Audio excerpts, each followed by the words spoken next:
Well, this is really an important book. The question of police legitimacy, police accountability has been with us for a long, long time, really since the founding of the nation. The problem of accountability is much greater in this country, police accountability, than elsewhere, because we have 20,000 independent police departments spread out all over the place who are accountable principally to the local voters. And so there are no national standards, so to speak, except as the Constitution and the Supreme Court rule. So really we don't have much of a policy, a national policy toward deadly force. There was a big push and great discoveries actually in the 1970s and 80s about administrative controls on deadly force and the way that killings could be reduced. At that time, you know, it was okay to shoot somebody running away from the scene of a crime, dead, without any controls. The Supreme Court said you can't do that. It's an illegal seizure. And subsequently, police departments all over the nation not only, of course, followed that decision, but found ways to change their administration and their training to effectuate it. Jim Fife, a good friend of mine and a great scholar of policing, both because he was a scholarly authority and he also had 16 years of experience with the New York Police Department, was a real national treasure. The case of Tennessee v. Garner, a 16-year-old kid was shot in the back of the head. He was unarmed by police just because he was fleeing the scene of a burglary.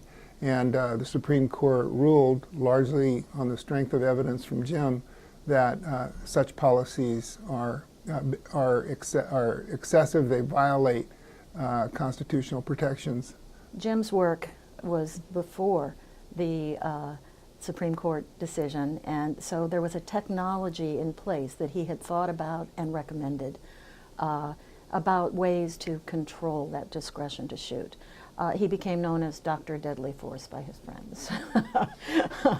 and subsequently that technology, the approach, the administrative and training and supervision approach got adopted for all kinds of different control of discretion questions within policing.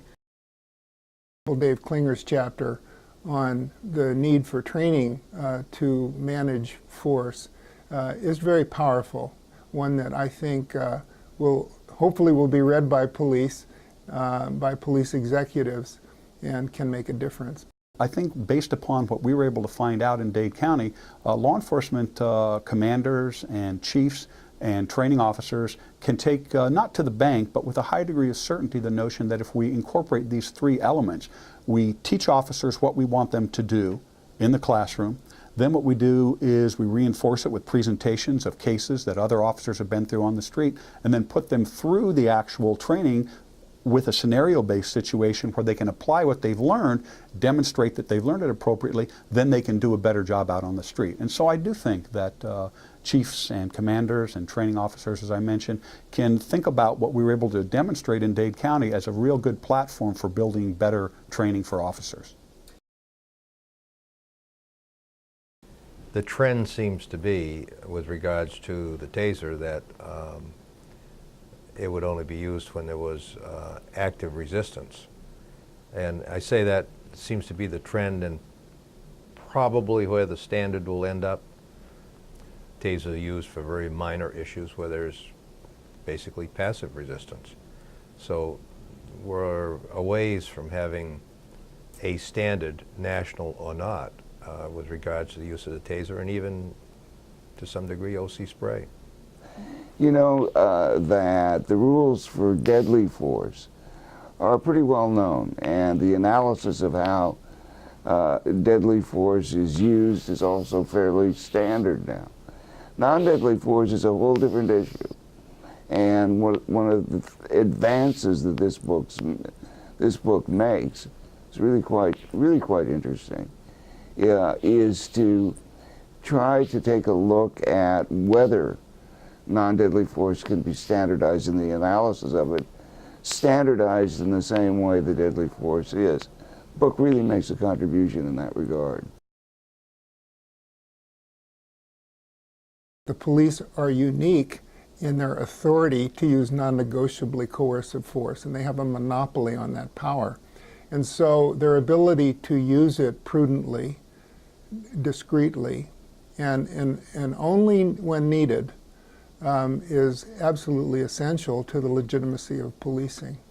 But police departments around the country are often unprepared to deal effectively with the problem of force because they haven't properly trained in it and they don't have systems of accountability that deal with it effectively. And so this book really is important in setting forth a coherent framework for thinking about accountability in the use of force. There's been a history here of the last 30 years that should be told and understood and then applied to the future.